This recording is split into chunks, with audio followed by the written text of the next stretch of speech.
So this session is now being recorded. Thank you, everybody. Nice to see everybody here. Even more messages are coming in, more people joining the room. And it's wet in Liverpool. I'm very sorry to see that, Julia. Lovely to see everybody here today. But again, like I say, it's not about me. It's about our awesome guests. So I'm delighted to have Frank and Mehdi from ARuVR. Experiential and Blended Learning 3.0, how extended reality is solving key learning and development challenges. This is what we're going to be looking at this morning. So, Frank, over to you. Thank you, Andrew. Thank you. And hello, everyone. So it's so great to see so many participants today. So I know that you like the chat here. There's a lot of messages already, typed in. So I'm gonna start this conversation by actually asking you a question and to ask you more to type into the chat. Just so I am a little bit, aware about the audience. Do you know the difference between AR, VR, and MR? So if you can use your chat, yeah, well, already. So a few of you already knows. Is somebody is not sure about that? Okay, it's kind of a Nice. mix of Seeing some them. in there. Yeah, we're seeing some in there. Yeah. Yeah. Yeah, we're seeing So some. Yes, kind of. Maybe, maybe not. Fair idea. fantastic. Yeah, we've got experts and novices in the room. This is nice. And Lay has said I'm familiar with MR, and I think that's the one that I think many people will. Not MR as well, says Andrew. So there's a few people talking about MR as maybe a gap, perhaps. So Julia was also said not MR as well. So it looks like that's where the sweet spot is for you today, Frank. Yeah, absolutely. I mean, it's I can see also some people that um, are not aware about about all those three. So let's start with the video. We're gonna spend 1 minute in the video where shows why we are talking today. Essentially where we're coming from.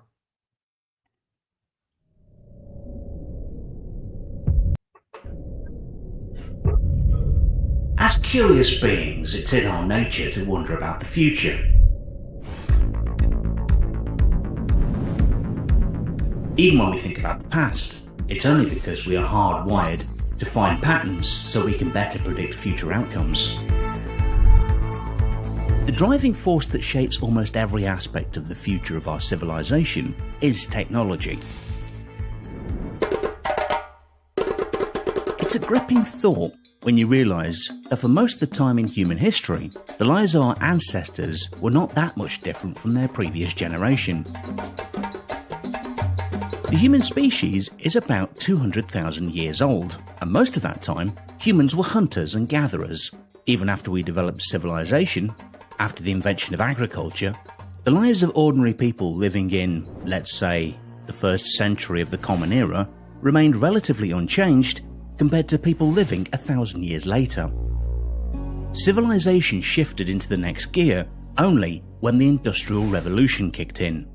In a span of only 260 years after the first Industrial Revolution, technology transformed our lives more than ever before in the history of our species.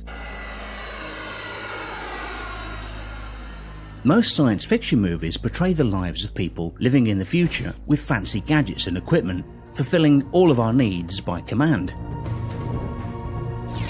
Perhaps the first technology to mimic such a scenario and make us feel like we are living in the future is going to be the use of XR, or extended reality.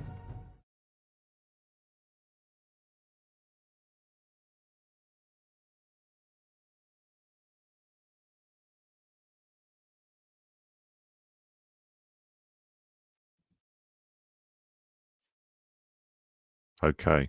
So your video has played. Interested. So did the video play okay for everybody? That's the first thing I wanted to check.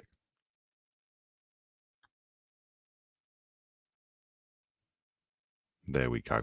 There's your answer, Frank. You were curious as to whether it played okay. After the echo, all fine. There you go. Remember, you're on mute.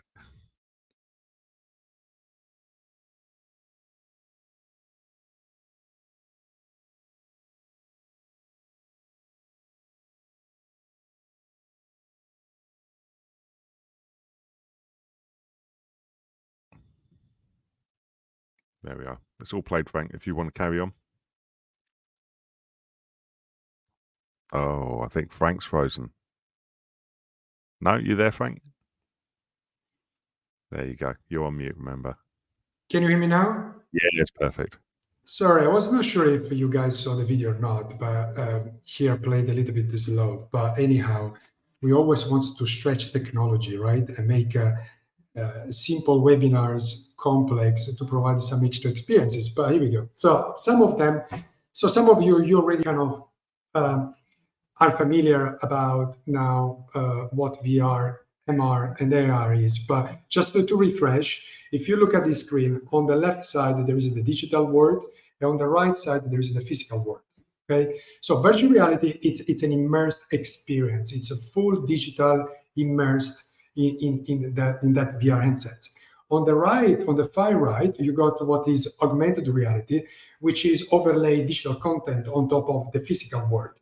And then what you got in the middle, to simplify, you got this mixed reality, or as Apple now is trying to push a new term called the spatial computing, where you got digital content overlay the physical world, but also those devices can recognize, can map the digital world, the physical world. So therefore, the digital content can interact with your physical world. So for example, a 3D object can sit on top of your real physical table. So all of these terms, so VR, MR, and the AR, I think Mike ScotRail on the message here already identified, all of these sits under the umbrella terms, which is extended reality. So today, when we talk about extended reality or XR, we talk about VR or AR or a combination of all of them technologies. So that is what extended reality is all about. So when we talk about XR, it's one or a mix of those technologies.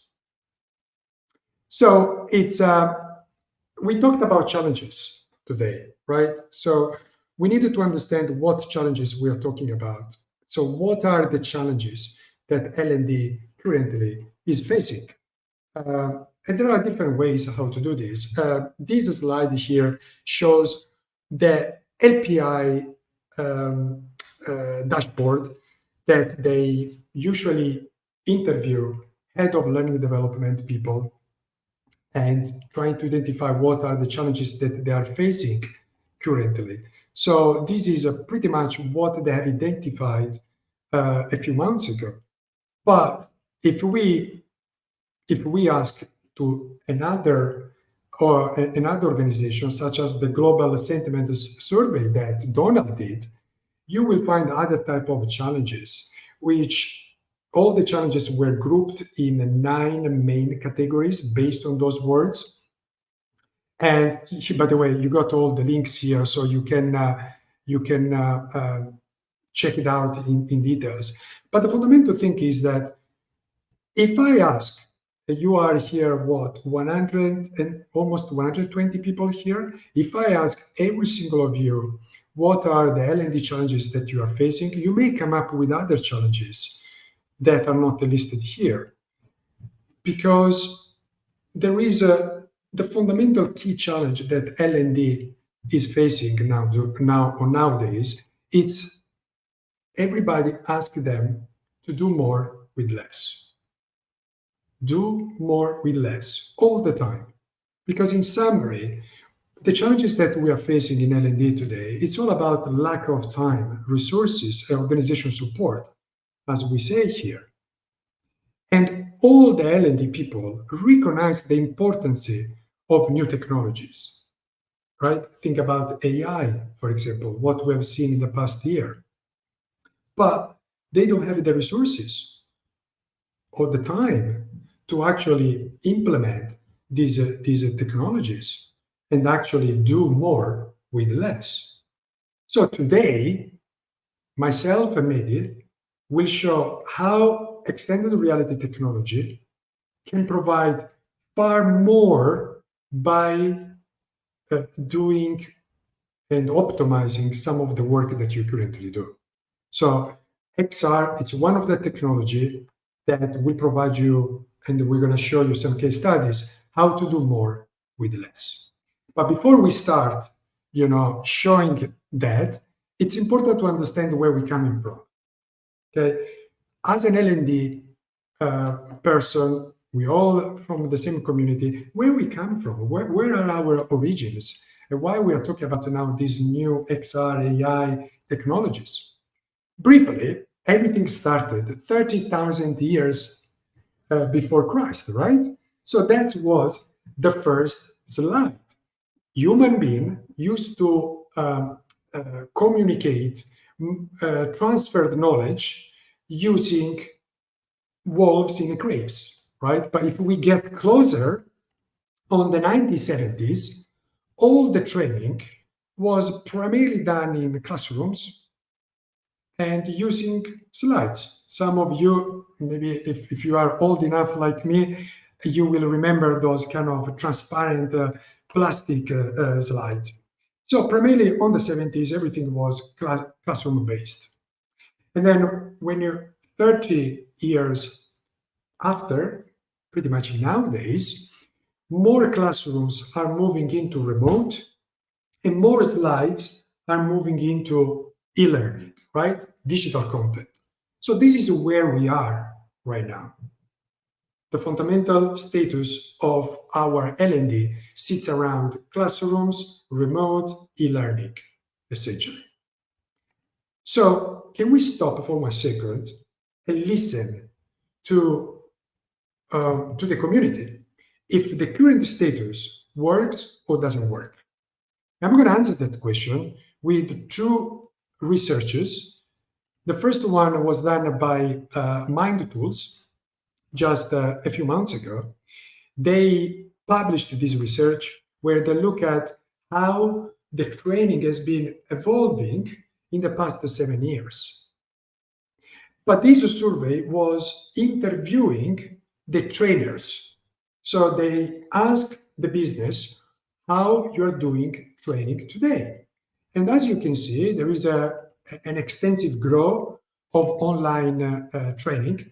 I'm a little bit surprised that I didn't see that blending kind of programs growing more. But anyway, so that's what trainer says, that the majority or half of it's online training. That's what they're doing.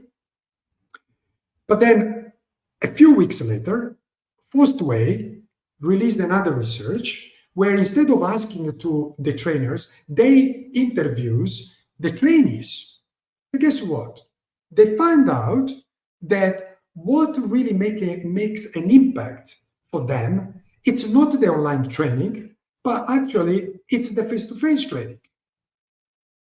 Hold on. So business are pushing online, but employees says it doesn't work. It doesn't create that impact. So there is a big gap here, guys, that needs to be addressed into the market. And the reason why, primarily, digital e-learning content is not effective as corporates, would you think?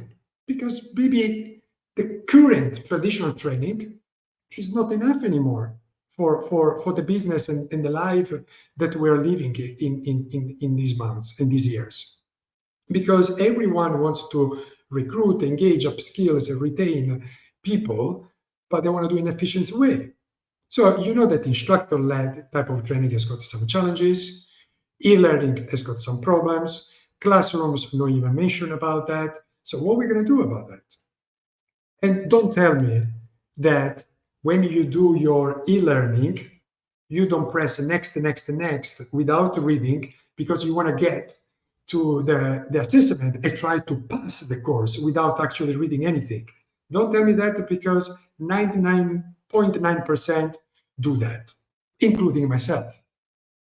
So the business tech get a tick in the box. Yes, I delivered that training, but in reality, it's not effective. So we have been, for the past 5 years, we've been introducing the concept of blended learning 3.0. Up until now, we had this blending kind of approach, which was a mixture between classrooms and digital content. Depending on the type of business, you do more classrooms, you do more e-learning, but generally you try to have this kind of blended approach in some instance. And we know, as we said before, it's not delivering results as we wanted. So we have introduced a new pillar into the main table, which is XR content. XR content is not a replacement of digital content or classrooms. It's an enhancement. Only organizations that provide blended learning 3.0 programs will have a much better and amazing benefits and results on their business. So you need to think about XR not as a replacement of what you do, but an enhancement of what you do. This is the blended learning 3.0 that our clients approach and do it. So essentially, it's a sum of those three that make an impact. And by now, you know that XR content is AR, VR, and mixed reality. And the XR content are so powerful because it brings to life, finally, what we all know, the experiential learning cycle. Because users can watch it, can actually think about what they're watching because they are part of the topic, not watching a 2D content. There is a presence element into the topic which is not possible with e-learning or any other technologies. They actually practice, do that.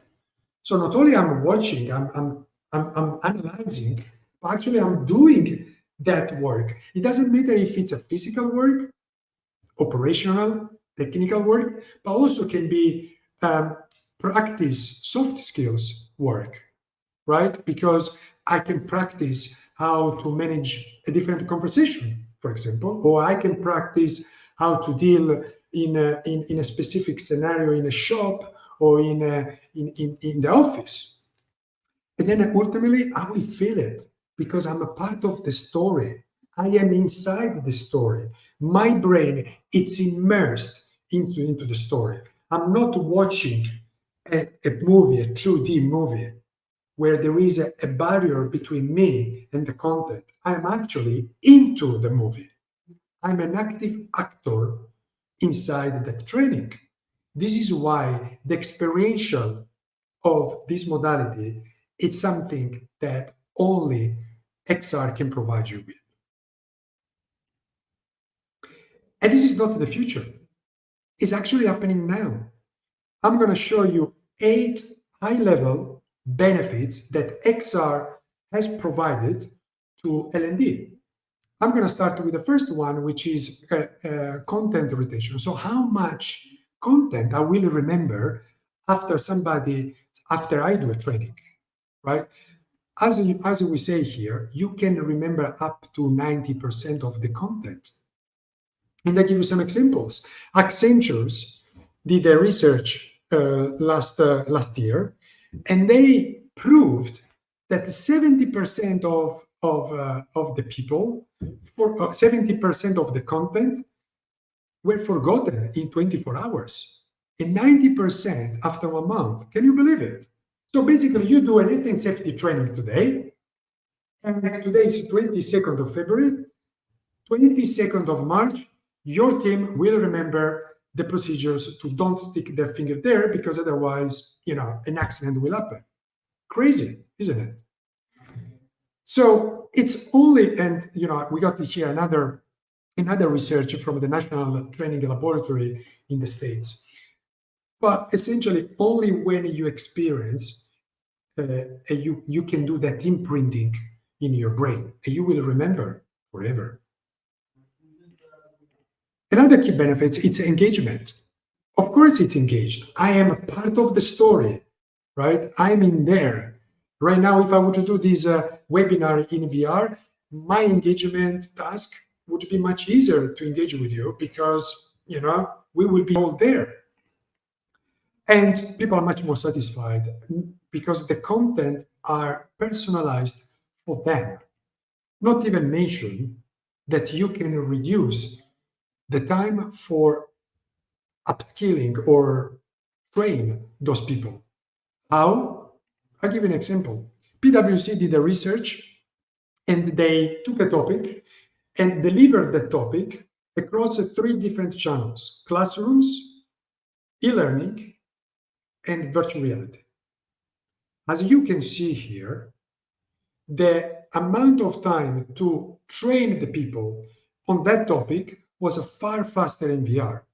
But that doesn't mean that then you move everything from classrooms to VR. We're not saying that you need to now to move only VR. We're saying that in some topic, in some programs, you can save a lot of time.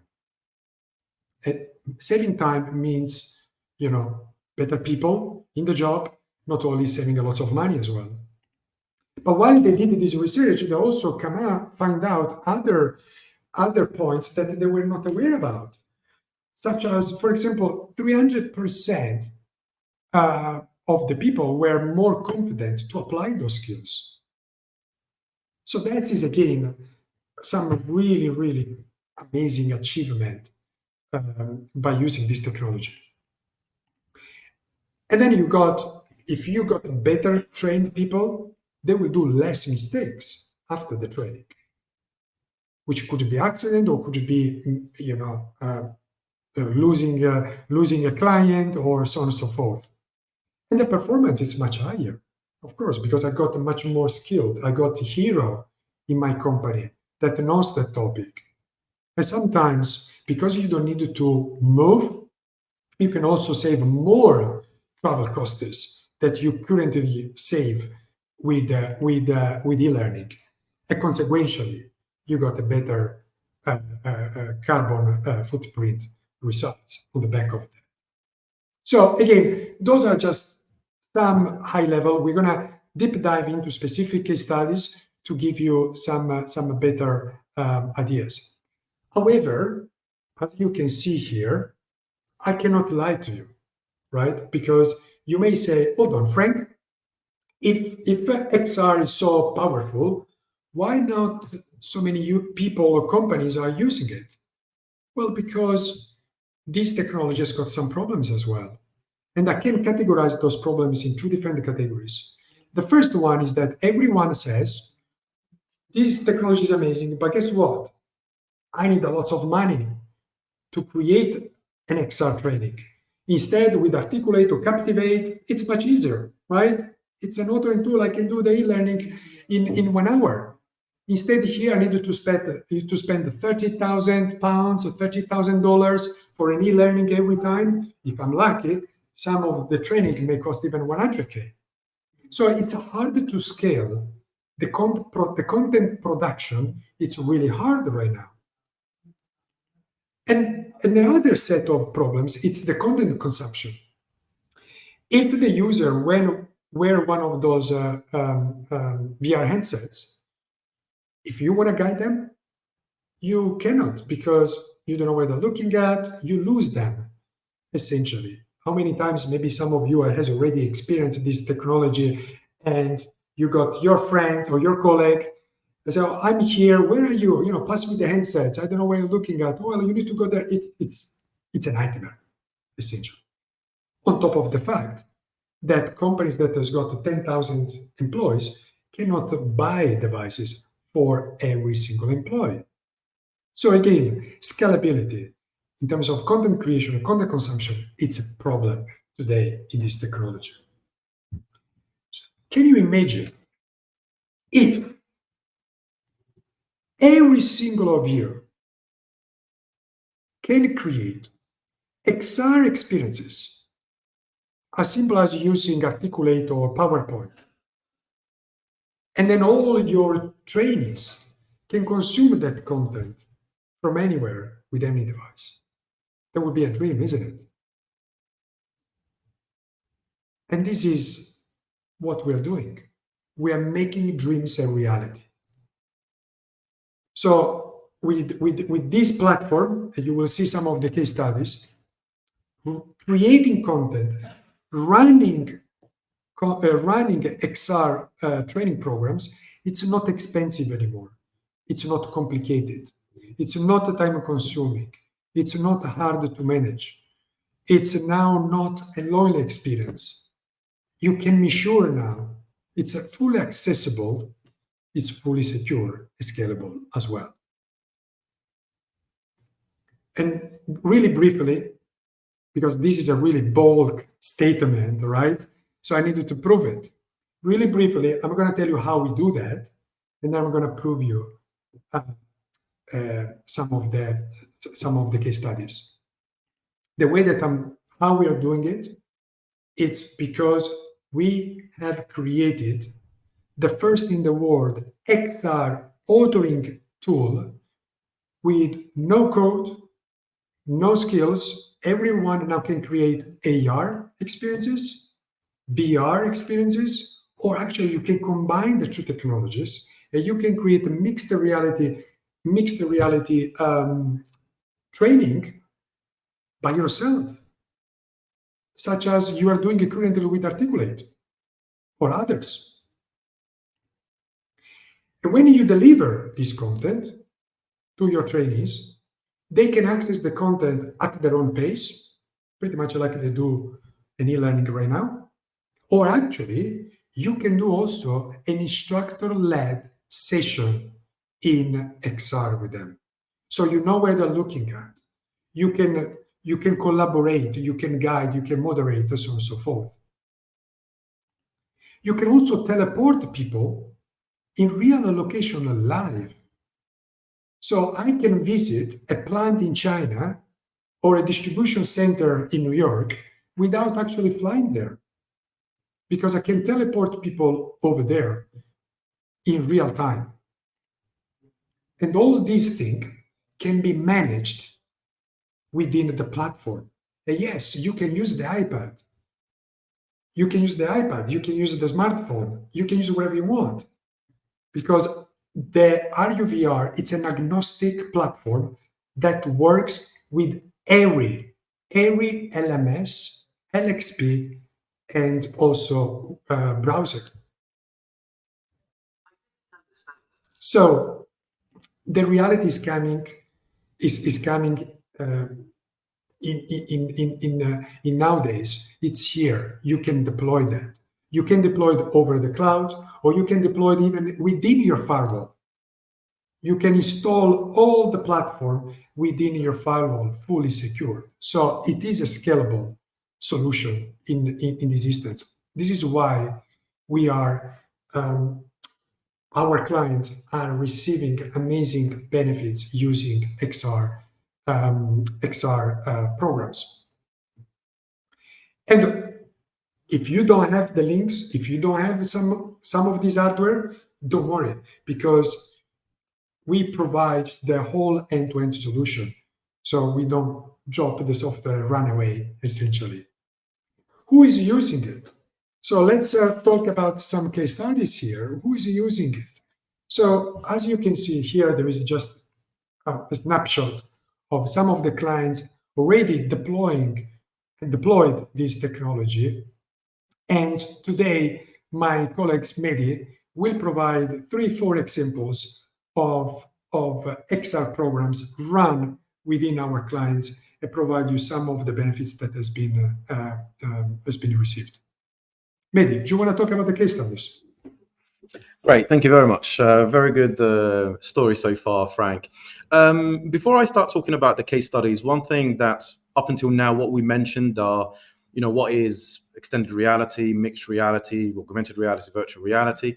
What are the benefits in terms of how does learning in VR and AR compare to the other modalities in which we are accustomed to delivering learning? One of the key things that we also need to talk about is, well, how do we deploy it? where do we start, right? Because that's equally as important as actually deploying it and then seeing the results. Where we've seen people fail is when you think you're going to implement this just as a tick in the box. You know, that innovation tick box that we all have as part of our KPIs, and you think, yep, I want to try AR and VR. If you're just going to go, right, let's just do working at heights, or let's just do electrical training, just do it in VR, just one off, just so we can show that we're a forward-thinking, progressive organization, you will fail because you don't have a plan.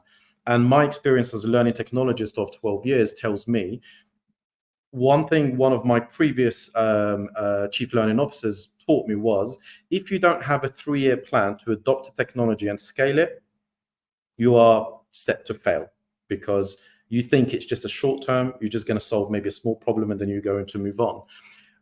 I'm going to share with you some nuggets of information that helped some of our clients adopt this properly. First things first, you need to choose the right use cases, right? VR for the sake of VR doesn't work. You need to make sure that you understand your industry, you understand your organization, the challenges that you have, and you need to understand your learners as well.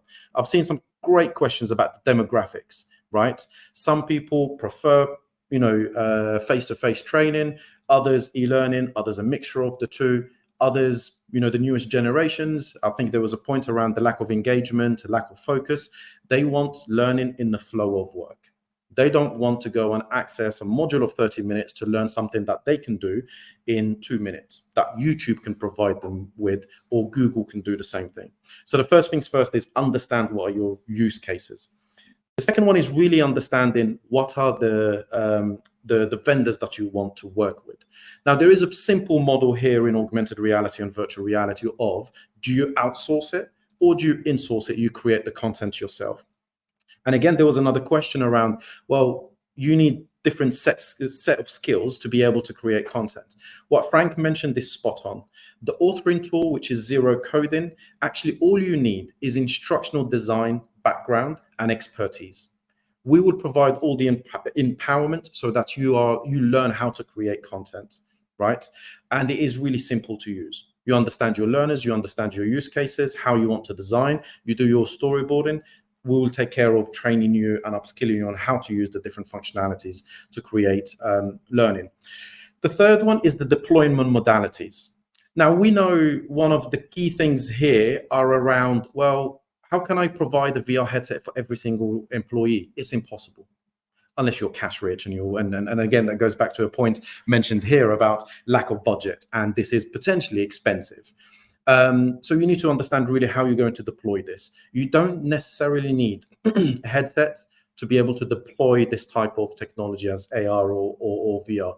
This thing can be consumed on a browser, on a phone, or a tablet. You can export the content in XAPI, in SCORM files, and host them on your LMS.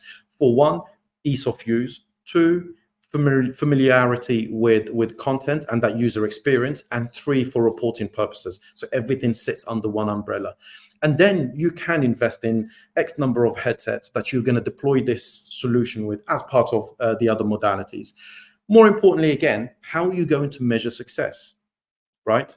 Are you going to deploy this and then people are just going to put a headset on and have that wow factor? Oh, it was amazing, great, it was fantastic, I want more content of the same of this.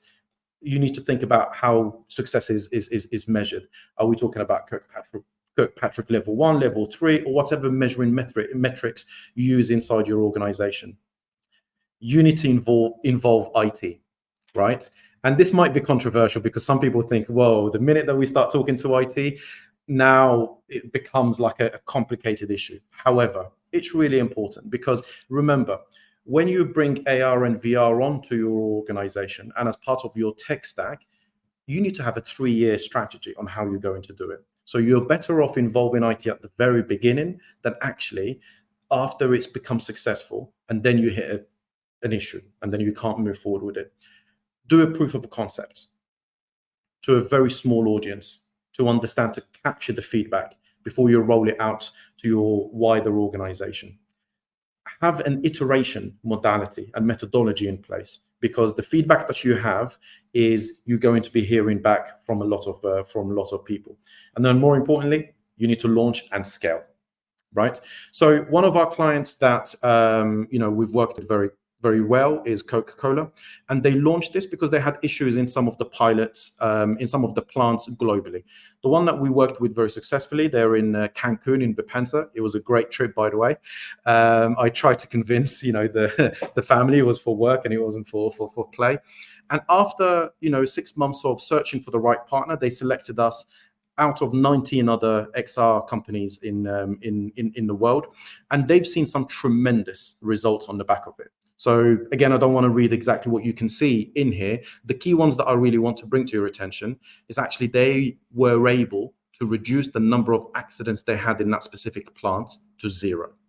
And that was exactly what the Coca-Cola company out of the US wanted to happen for that specific plant where they had issues in the past. So we were able to track and measure the impact of learning for that specific cohort over a period of 12 months, and we compared it to people that were trained in different modalities. The other one is a slightly different, and it's UCL. And this one here started because COVID created a problem with UCL where they generate the vast majority of their revenue from their overseas students, whom were stuck outside of the UK, could not attend live lectures. So what they've done is they converted a percentage of their curriculum to actually be delivered in augmented reality and virtual reality. And again, the key metric here for them is they've seen a 75% increase in learning retention, but more importantly, look at that number in terms of the ROI that they received, because the funding they receive is from the number of students that they enrolled. This is not to mention the 168% ROI in terms of the extra revenue that they were able to generate, and they were able to increase the capacity of all of their courses by 3 times. The PwC one, I think Frank went through it in a nutshell. The one thing I want to say about the PwC one is I'm not here to preach that VR is going to replace any of the other learning modalities.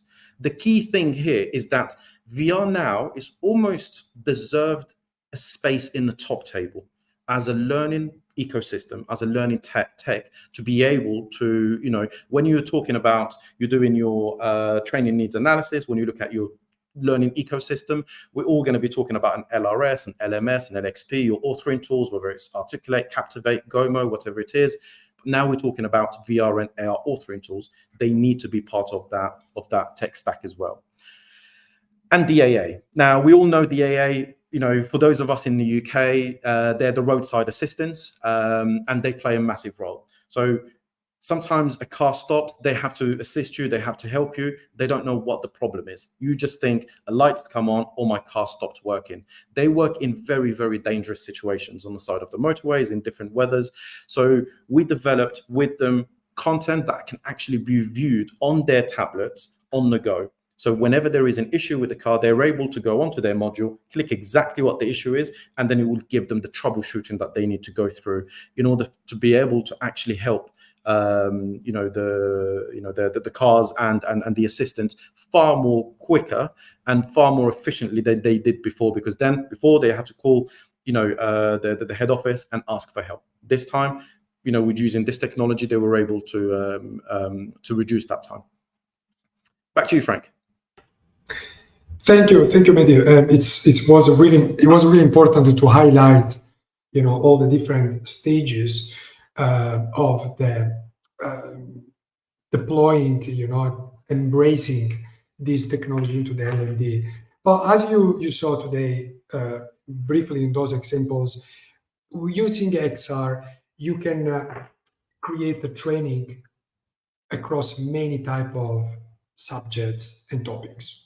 So you can use XR for onboarding, you can use XR for processes, technical skills training, or even soft skills, as we saw with the PwC, as our clients are doing, on negotiation skills, and so on and so forth, customer service, and so on and so forth. One thing that I would like to share with you guys is that these are amazing numbers here, which was it's a result of this research that this American company did, where up until now there is almost 1 million already of XR content creators, and these will go out of out of the roof in 3 years, we're gonna have more than 2 million XR content creators here. And this is a mix between, of course, software developers, people that wants to learn, coding, but the majority of these, down into the search, you can find all the details, are people like me, you, Mehdi, that I'm not a coder, but if I want to create an XR experience, now with the no-code authoring tool, I can do that in a matter of minutes. So the world is moving. More and more content creators are appearing, are embracing this technology. I know that here there are so many questions, and I want to answer all the questions. So I'm gonna try to skip this really briefly. This slide is to tell you, when we talk about XR, you need to, it's got a different kind of tiers of XR. You got the XR 1.1, which is the basic XR experience, the entry level, if you wish. In VR, it's a 360 degree. In AR, it's a QR code. We are very familiar with that. Then we move into the next level of XR experiences, where you got a much more 6 degrees of freedom, so you can move freely inside the space, or using some of those VR handsets that actually can do also AR and VR, up until the top of the top experience. It's the XR 3.0, where you got this full immersive mixed reality or spatial computing experience. Now, I got the 3 quick videos to show a difference between those 3. Let me play them. It's without audio, just to show what I'm talking about here in terms of different maturity, different level of XR content. The first, the entry one, it's what we call 3 degrees of freedom, which means it's a 360 environment that easily, it can be an image or can be a video in 360, and then you overlay interactivity, which can be simply by clicking and get more information, or interactivity up to gamified activities around your plant, your offices, your port, your warehouse, and so on and so forth. So this is the basic level of XR experiences. The second experience, it's what I told you, it's much more immersed. Here you got the 3D space. Maybe people are more familiar with this one, where actually I can move. I got these 3D objects here, and I grab the objects because I needed to do a test. I needed to select what are the elements that I need to choose part of the PPE type of process. And the third element, it's where you can have actually holograms inside your office. This is my colleague's house, by the way. So you got this mixed reality experience where you got 3D objects, you got people talking, explaining you what the topic is all about, and actually you can take those objects and put on top of your real desk, and then do whatever you have to do. That kind of process, that kind of technical procedures. Also, as I told you, the content creator community is growing. Also, universities are launching a CPD course specifically for XR. And this is one that we are doing in partnership with the City University of London, where anyone, any single of you, so you don't need to be a student, any professional can go do this course at the City University of London and come out with a certificate, fully upskilled, how to create, how to design, how to create, how to deliver XR experiences in your organization. And by the way, you're going to find this link if you want to know more in the chat here. And finally, I needed to have this slide as well, because maybe some of you are already aware that the biggest technology company in the world stepped into XR. They launched their own device which is called Apple Vision Pro. Today, it's only available in the States, but we do have 3 of those devices. So if you wanna experience them, get in touch. We got offices in London, we got people in Manchester, and we can show you what the next generation is about to look like with the Apple Vision Pro as well. And also, you will find us at the Learning Technologies event. We are one of the gold sponsors there. So on the 16 in April, we're going to be at the Learning Tech with our stand. You can experience all of these by yourself as well. Now, without any further ado, I know that we're kind of running out of time, but there are lots of questions here. So there are loads of questions. I just want to say well done, Frank and Mehdi, for running through what actually could be quite a complicated topic, but actually you've done astonishingly well to cover all of the stuff. It's just that all of a sudden there was just loads of questions that were being shoved into the chat. So I just want to say well done, guys.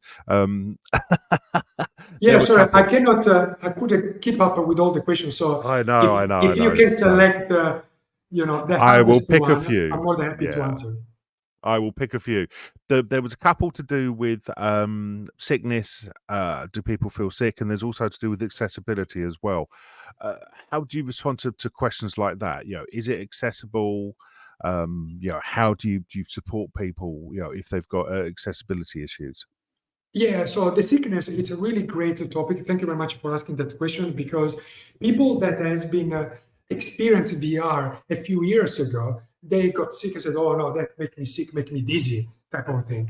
The sickness, the dizziness, it's a trigger in our body based for 2 reasons. The first one is because the content move and you don't move. You are sat in a chair. When you are in a train and another train start moving, your body says, hold on, I'm freaking out here. I am steady. Instead, somebody is moving here. So your brain trigger that sickness, essentially. The second reason is that when you move your head, the refresh frequencies of the screens are not microseconds. So basically, you move your head and the content will follow your head afterwards. That creates sickness. Now, those 2 examples has been fixed already into the market, because content developers know already to don't create content that move by themselves. Otherwise, make people sick. And also the hardware now that has been released in the past 6 months, that reflection has been fixed as well. So in terms of sickness, we are moving into almost the 1%, let's say, 1% the number that has got that type of sickness. In terms of accessibilities, there are lots of studies on accessibilities. It depends on the type of accessibilities. There are solutions on this.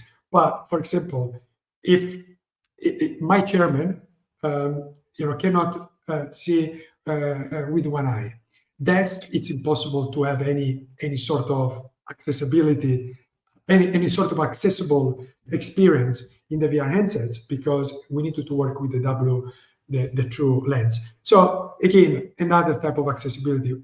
Happy to take offline this, because we got big studies about accessibilities as well. Excellent. Thank you. I appreciate that. Where was the other question? Where's it gone? So the question from Edwin, Edwin put loads of questions in. He's obviously really interested in this. Content creation. So there were some questions around content creation, and there was also to do with good content creation, stuff like that. It's the how do you see and how do you think we need to shift the way that we produce content with these tools now being available? Mehdi, do you want to take the? Yeah, so as I said, the fundamental kind of skill sets that you need to have are instructional design and the ability to create content based on your knowledge of the organization. We provide all the training, the empowerment to plug that gap from someone who has never created any AR and VR, all the way to being competent and confident on how to create content. ironically, us people in L&D, we're the worst at training ourselves on kind of like new techs or new topics. We're great at creating amazing content for people, but we're not very good at upskilling and reskilling ourselves. This is why we created that introduction to XR module. That the link is there, because it really takes you through various theory and practical elements, so that by the end of that, you will learn everything that you need to learn about how to create really impactful AR and VR content. But let me tell you one thing about this. Poor content applies to any medium, right? How many learning content we have seen, that doesn't work, essentially. So we focus, instead of focusing on the technology, we needed to focus on telling the stories. We needed to understand how to design the content, the execution. Then it's easy to fill that gap, because the execution is just a technical skill that you can learn, easily on that front. So I think content creation, it's a topic that applies broadly to all sort of materials that we got into the L&D. Awesome. Thank you, gentlemen. I don't want to spend too much time on this one, but it is a question that Aaron has asked. We're not going to go into numbers here. Aaron says the technology is very expensive. Do you think this is a barrier for learning development, who already have stretched budgets plus design work and so on? It's a question around costs, and I don't want you to go, actually, it's only, it's not, selling, it's a discount kind of thing. But is the technology expensive still? I mean, what's the Apple one? Is it $4,000, $5,000 a headset? Well, I actually like to talk about that, because that is one of our key, if you wish, differentiator, if you wish, because people think that this technology costs a lot. Of course, they think like that, because every time they need to create the content, they need to go to a digital agency and spend £50,000 for an e-learning. That is too far expensive. And then if I want to change something, they need to go back to them and provide another, 1,000 or 2,000 to do the changes. And then if I needed to buy the Apple Vision Pro, it costs £3,000. Of course, it's expensive. But I go back to what we just said before. It's not expensive, because if you got an authoring tool, actually you can create unlimited type of content with the £20,000. And in terms of consumption, you got all sorts of options there. I mean, behind me there are 3 VR headsets, 3 different brands. You got brands that cost £400. You start with the £400 until £3,000. But don't forget that you can consume those content, primarily if you talk about AR experiences, using your laptop, your personal devices. And then ultimately, it's all about ROI. Do you remember one of Mehdi's slides when he showed 200% ROI? Well, let me tell you, if I spend 1 million and my business is going to get back 100 millions, who is not going to invest 1 million? Excellent. Thank you very much, Frank. And there was one more question that I saw. So question from Lay and a couple of people talked about security. I saw you sort of like put a comment in there, maybe to do with it. It's to do with sending information and where's it shared and things like that. Can you just give us a brief outline on that? We've literally only got a couple of minutes left. Yeah, sure. So first things first, we're ISO 27001 certified, the only XR company that actually holds that certification. The second part is the platform can be hosted 2 different ways. One, for anyone in the EU, the server sits in the EU and in the UK on AWS, again, 100% secure. But also there are some clients that can't have anything on the public cloud. Therefore, we can install the app and ARuVR on premise inside their servers. We've done that successfully with clients in the Middle East, with RAF in the UK, and also with some pharma clients in Europe. Just on that, we didn't mention today, but our platform, it's used by the Ministry of Justice as well. So we went through all of the security check for the UK government. In fact, we are the only XR company approved by the UK government into the cloud, into their framework, essentially, which is the Chrome commercial or whatever. So it's a very super secure platform. Awesome stuff. Thank you, gentlemen. There are more questions, but we literally have 90 seconds left.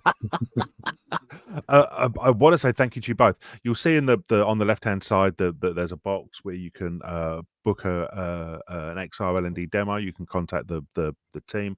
You've got Frank's email and Mehdi's email as well, if you want to connect with them directly.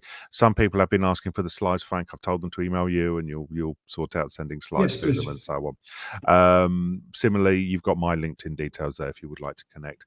You'll see, like it says also in there, we have the link to the recording of the webinar, and there's also the link to the CPD on XR design that we posted the link in earlier on. Just to say again, Frank and Mehdi, thank you very much indeed for the session. Really, really good session. We'll be back at 2 o'clock today. Normally it's 12, but we're going to be back at 2 o'clock today, where we're going to be looking at learning management systems and content. It's like we're going from here to here, but actually they are closer together than maybe we anticipated. But needs me to say, just finally again, thank you, Mehdi, thank you, Frank, for the session, and thank you to our participants in the audience. These sessions only work so well when we have lots of engagement. Brilliant questions and awesome conversation with everybody there. So thank you, everybody, and we'll see you again soon. Thank you very much for your time. Bye-bye. Bye.